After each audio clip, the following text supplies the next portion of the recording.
আজ মিটে গেল। নাও নরদা, তাড়াতাড়ি ড্রামগুলো নামিয়ে ফেলো। আজ একেবারে দারুণ দারুণ জিনিস আছে। কে? কি কি আছে ওই ড্রামে?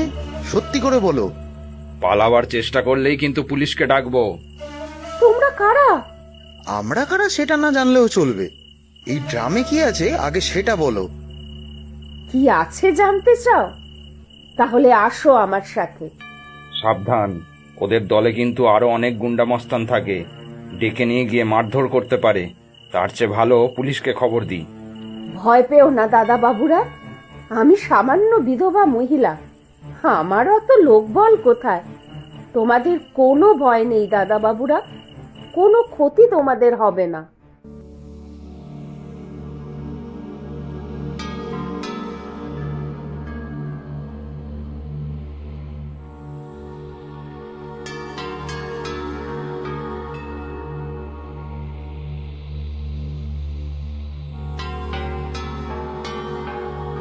খোলো ড্রামের মুখ। কি আছে এর ভেতরে? খুলেই দেখো না। এ কি এত খাবার? এই মাংসগুলো রান্না করা? ভালো গন্ধও তো বেরোচ্ছে। এই মাংসগুলো টাটকা, পচা ভাগাড়ের নয়? কি সব বলছো গো দাদা বাবু? একেবারে টাটকা রান্না করা। পচা খাবার হলে কি আর এত ভালো গন্ধ বেরোতো? এগুলো পেলে কোথা থেকে? খাবারের গাড়ি থেকে চুরি করেছো?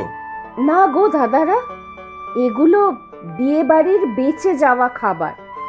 আশেপাশে বিয়ে বাড়ি, অনুষ্ঠান বাড়ি হলে এই দীপেন গিয়ে কথা বলে, যা খাবার বেঁচে যায় নিয়ে আসে। ওরা তো ফেলেই দিত। তারপরে এই দিদি সব খাবার ভালো করে রান্না করে মানুষের মুখে তুলে দেয়। গরিব মানুষ সব, ড্রাইভার, খেটে খাওয়া মানুষ, রোজ খেতেই পায় না। রোজ দুবেলা ভালো করে ভাতই জোটে না হয়তো। যে পারে টাকা দেয়, যে পারে না দেয় না। আপনার কি করে চলে? একা মানুষ, কি আর লাগবে। কিন্তু আপনি এগুলো রাতের অন্ধকারে করেন কেন?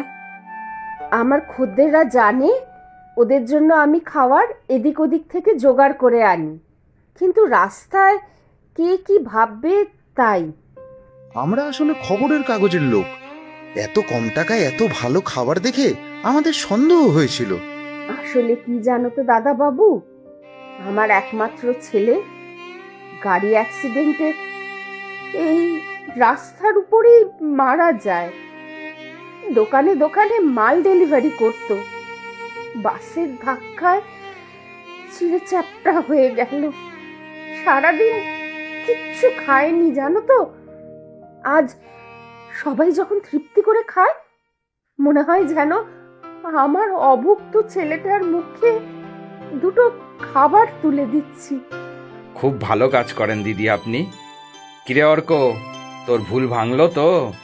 আর কোনো খবর করার দরকার নেই। খুব দরকার আছে। এমন খবর করব যাতে আপনার নাম সবাই জানে। অনেক এনজিও এরকম কাজ করে, তারা আপনার সাথে যোগাযোগ করতে পারবে। আরো অনেক মানুষ পেট ভরে খেতে পারবে। একদম ঠিক বলেছিস, কালকেই অফিসে যেতে হবে। ফেরত যাবার আগে এই দিদির হাতের খাবার একটু খেয়ে যেও ভাইরা।